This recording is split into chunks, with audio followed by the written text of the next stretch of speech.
Mr. Vice Chairman, we are discussing the railway budget today.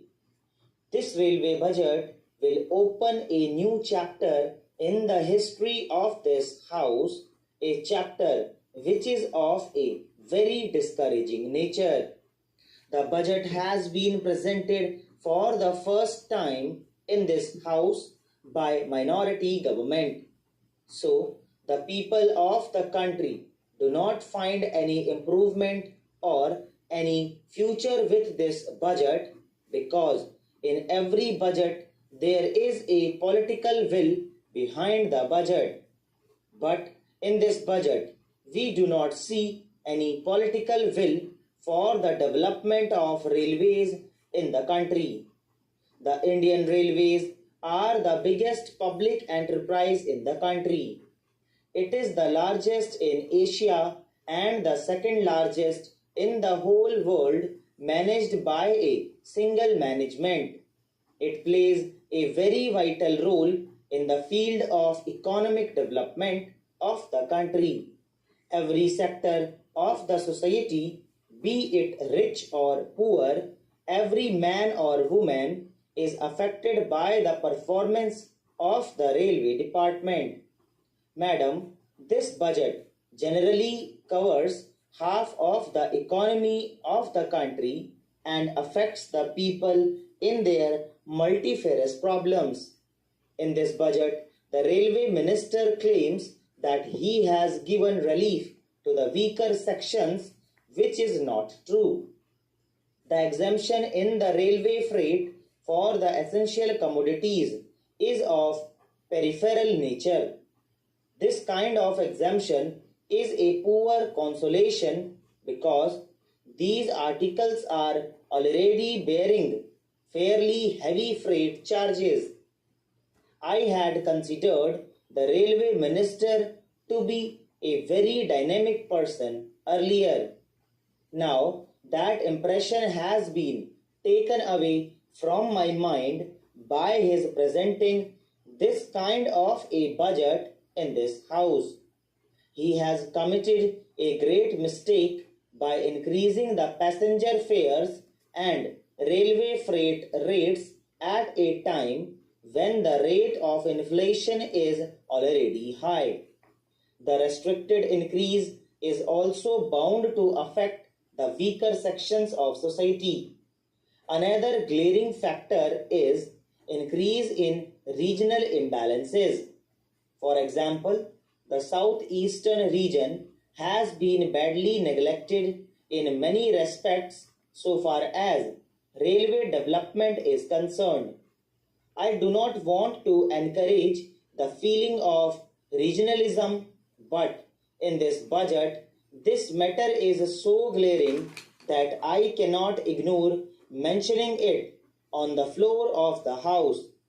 While new railway lines are being opened every year in the northern states, even sanctioned projects and sanctioned lines in Orissa are being stopped or delayed for years together. Madam, as you know, the Paradeep port was started 20 years back. In order to connect Paradeep port with the hinterland of ore mining areas, a railway line was started some 16 years back. But that line has not yet been completed on the plea that this portion of the line is not viable. This line is meant for carrying iron ore from the mining areas to the Paradeep port for export purposes. So far as the railway map of India is concerned, you kindly have a glance over the map of Orissa. You can easily imagine how Orissa was neglected. Before independence, Orissa had got two lines, fortunately and unfortunately. One is the coastal line. The Britishers wanted to connect Calcutta and Madras, so they had the coastal railway line. In the western sector, the Britishers wanted to connect Bombay and Calcutta. So, fortunately, some portion of the Bombay-Calcutta line went through Orissa in the western sector.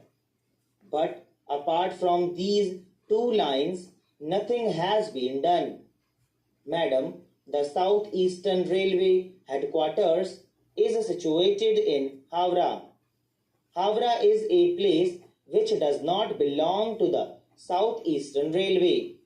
The people of Orissa have been claiming and demanding since long to shift this headquarters from Howrah to Orissa because the major portion of the Southeastern Railway is in Orissa. But up till now, the government has not taken any steps to shift this headquarters to Orissa. Last year, in the Orissa Assembly, there was a unanimous resolution in the House to shift this headquarters from Calcutta to Bhubaneswar or Cuttack. But nobody has given any importance to this demand. In the last elections, we faced a lot of trouble. Of course, the government in Orissa now has promised to the people that it will fulfill this demand, a long-standing demand which Orissa has been demanding for 40 years, to shift this headquarters from Calcutta to Bhubaneswar. It is to be seen how the government of Orissa and the government of India help in the shifting of the headquarters in Orissa. If you look to the present transport system of the railways from Delhi to Bhubaneswar, the state capital, there are two superfast trains. One is the Nilachal Express and the other is Puri Express. They have been named superfast, but while the Puri Express takes 32 hours at the minimum from Delhi to Bhubaneswar, the Nilachal Express takes 36 hours. While these trains have been named as superfast trains, actually they are super slow trains. There is another train coming from Puri. It is named as Utkal Express. We call it Bharat Darshan train. This train starts from Puri in the morning and it again enters Odisha the next day. It starts from Puri, goes to Kharagpur and then to Tatanagar, and next day at about 2 o'clock again enters Odisha. It touches West Bengal, Bihar, Madhya Pradesh, Rajasthan, Uttar Pradesh, Haryana and then come to Delhi. So this is perhaps the national integration train. It takes 52 hours to reach Delhi. Now I would make one submission to the Honorable Minister regarding the retiring members of the House. Since long they are demanding railway pass for their journey. Up till now, the government has not considered it.